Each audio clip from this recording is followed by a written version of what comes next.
A major shift in Chicago's migrant eviction policy as the winter weather continues. The city will now hold off on any shelter evictions until March. NBC5's Lexi Sutter with reaction to the changes. Thousands of migrants are now able to stay put and continue living in a temporary city-run shelter for another 60 days. While that's great news for many of the migrants, some Chicagoans say they want their community buildings returned to them.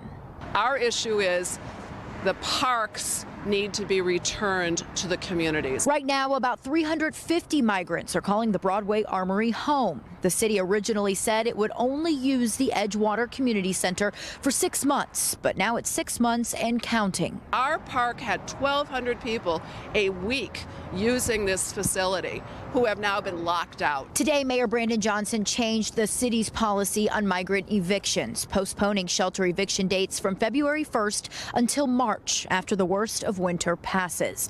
That means locations like the Broadway Armory will continue to be a shelter despite neighbors' opposition. But we want to give every person and every single family that has come to our city enough time to process their work authorization, find housing, start a new life in our great city. Johnson confirmed the city is spending $1.5 million per day on housing, feeding, and helping migrants living in Chicago.